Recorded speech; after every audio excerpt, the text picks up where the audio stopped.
Halo teman-teman, perkenalkan nama saya Daniel. Pada kesempatan kali ini saya akan mendemokan IoT untuk simulasi palang kereta api teman-teman.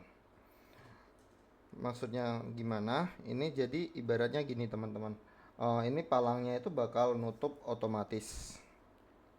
Eh, Bentar, pertama kita hidupin dulu. Ini tombol untuk hidupin mati. Kita hidupin dulu. Nah, ini tuh ada sensor teman-teman di sini. Bentar, ngatin dulu. Kasih lihat teman-teman. Ini sensornya itu sensor ultrasonik. Jadi cara kerja sensor ini itu eh, dia bakal mancarin ultrasonik terus-menerus. Kalau misalnya ada barang atau ada benda di sini, kan ultrasonik kan itu kan sifatnya mantul ya teman-teman. Misalnya ada barang di depannya gini, berarti nanti pemantulannya akan lebih cepat. Jadi dia bakal deteksi kalau di situ ada barang di depannya.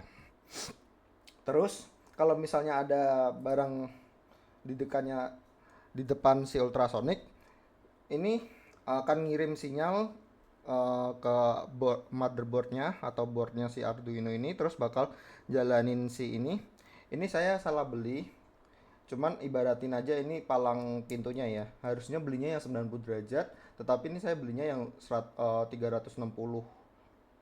Jadi nanti simulasi di ini nanti muter, tapi harus gara-gara salah beli, tapi harusnya belinya yang 180 ya teman-teman, bukan 90, maaf tadi salah. Terus selain ini nanti itu juga bakal ada LED di sini teman-teman, kelihatan nggak ya? Ini tuh ada LED di sini kecil. Kalau kalian lihat di apa palang kereta api, kalau ada peringatan bakal ada kereta api nyala, itu ada lampu ya. Itu lampunya kalau nggak salah kuning, tapi saya adanya di rumah merah, jadi saya pakai yang merah. Itu nanti lampunya bakal kedap-kedip selama ada barang di tempatnya, di depannya ini. Terus juga biasanya ada alarm yang ding dong gitu kan teman-teman. Nah, ini itu alarmnya ini namanya buzzer teman-teman. Terus ini pas push buttonnya itu buat untuk mematikan keseluruhan sistemnya atau menghidupkan. Oke, kita coba praktekin langsung aja teman-teman ya. Oh, ini saya tekan pas buttonnya, nah langsung nyala. Terus misalnya ini ada kereta, ini ibaratkan tangan saya kereta ya teman-teman. Ini misalnya lewat di depan, dia bakal ini bunyi, terus LED-nya nyala terus. Kalau misalnya keluar, nah kalau kalian tadi kurang merhatiin, ini di sini, ini misalnya palanya di sini ya teman-teman ya. Ini misalnya ada kereta nih.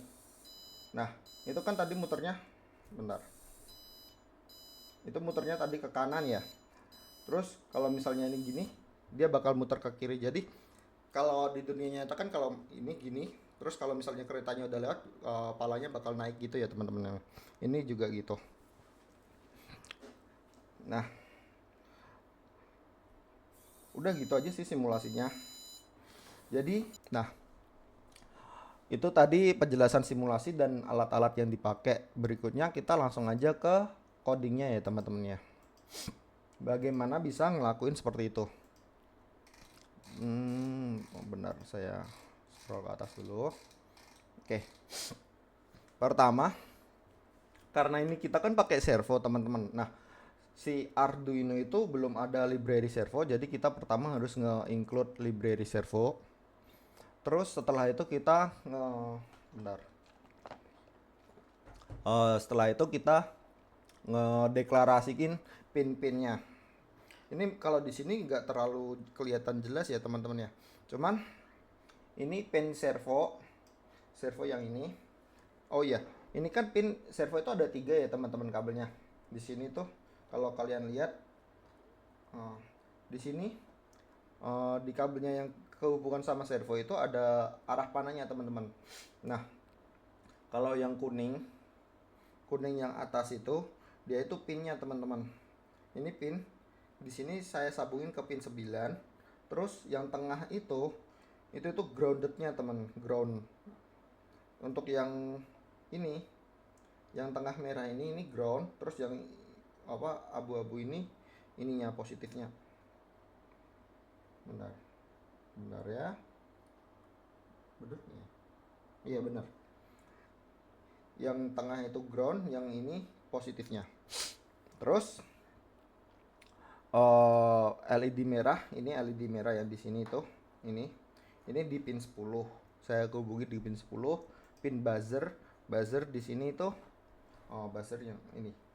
Nah, buzzer itu yang tengah ya teman-teman, yang I/O. Gampangnya kalau kalian belum tahu sama sekali, kalau yang VCC itu positif atau power, terus I/O itu masuk ke pinnya. Kalau ground ya ground yang negatif ya teman-teman. Ini buzzernya saya masukin ke pin 8.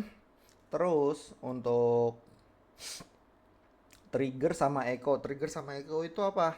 Trigger itu uh, masuk ke ininya, apa namanya, ke ultrasonic. Trigger sama echo itu masuk ke ultrasonicnya ini. Jadi yang buat trigger itu masuk ke pin 13, terus echo itu pin ke 12. Sementara selanjutnya ada push button, ini yang terakhir itu pin ke 7. Nah, selanjutnya kita buat apa, variabel untuk deteksi keretanya. Jadi ini tuh kalau seberapa dekat kereta dari ultrasonicnya itu mau dideteksi kalau dia itu ada kereta atau enggak. Di sini saya buat 5 cm, jadi kalau misalnya ada ini sampai 5 cm ke depan gini, itu bakal sepanjang ini, misalnya di tengah-tengah sini ada objek, itu bakal kedeteksi sama kereta. Sementara kalau di luarnya sini, di luar 5 cm, di luar 5 cm ini, itu bakal nggak kedeteksi sebagai kereta, teman-teman. Terus ini untuk pengaturan banyaknya rotasi servonya, ketika servonya ketutup, stop, tutup, buka, terus durasi gerak servonya itu 6 detik. Bukan 6 detik, ini berarti 0,1 detik. 0,6 detik. Maaf. Terus ini deklarasi servo, kita deklarasi jadi palang kereta biar gampang. Ini durasi, ini jarak. Terus ini palang sudah tertutup, ini buat nanti deteksi kalau misalnya ada ini. Nanti kalau misalnya udah ketutup, buat kalau misalnya barangnya apa, keretanya, objeknya hilang dari sensor, nanti bakal ke apa? Tadi kan kalau yang nutupan ke kanan, kalau yang buka ke kiri. Nah, itu buat fungsinya di situ. Terus ini boolean sistem aktif itu buat deteksi, buat pas push buttonnya ini teman-teman, kalau misalnya dipencet nanti bakal jadi sistem aktif, kalau dipencet lagi jadi sistem mati. Jadi apa? Ya, jadi mati sistemnya. Terus apa ya? Benar. Maaf tadi. Terus variabel buzzer non blocking. Ya kan, benar kan tadi? Ya. Ini tuh buat ngecek buzzernya itu, si ultrasonicnya ini. Bukan ding, buzzer itu yang suara ini ya, yang suara ini teman-teman. Itu buat ngecek, kalau gimana ya? Bukan buat ngecek sih sebenarnya, buat apa? Ngatur banyaknya bunyinya buzzernya gitu teman-teman. Jadi buzzer itu ini buzzer itu normalnya itu bunyinya mak tit, tapi kalau kalian lihat tadi, kalian perhatiin, nah bunyinya jadi titit titit itu gara-gara diatur di sini teman-teman. Ini buat deklarasi variabelnya doang sih. Terus ini untuk push button itu untuk nyala hidupnya juga. Terus selanjutnya ini setup biasa, pin mode merah, output, terus buzzer gini gini gini. Ini bisa dilihat langsung aja. Terus di sini, nah untuk di sini penjelasannya benar. Penjelasannya itu benar.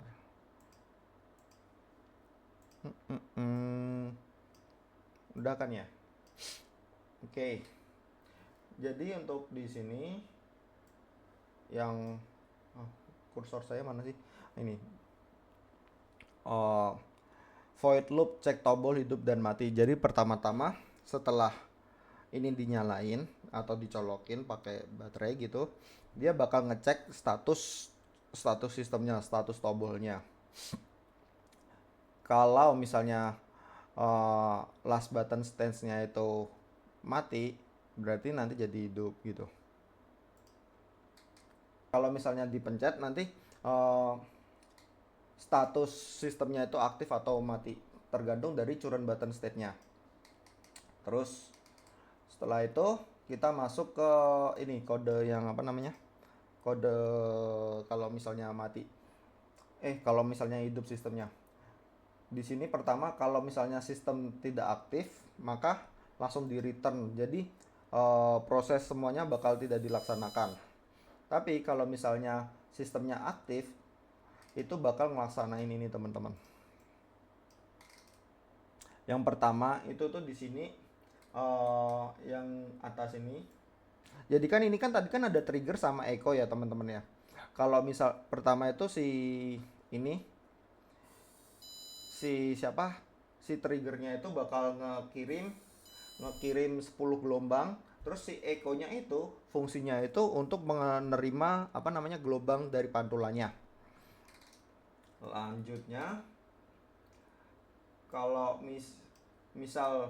misalnya jarak itu lebih dari 5 cm lebih atau dengan 5 cm, maka bentar gimana yang jelasinnya. Iya, bentar di sini ya. Kalau jaraknya itu tadi 5 cm ya. Misalnya jaraknya itu 5 cm. Terus misalnya palang sudah tertutup, itu bakal menutup palang. Kalau misal maaf teman-teman. Di sini gini. Ketika ada barang di depan 5 cm, terus di bawahnya lagi ada if else lagi. Misalnya statusnya itu bukan palang sudah tertutup, berarti palangnya masih kebuka. Berarti si servonya itu bakal ngasih delay 500 milisecond atau setengah detik. Setelah itu si servonya bakal nutup. Nah, setelah palangnya sudah nutup, status palangnya itu bakal jadi sudah tertutup.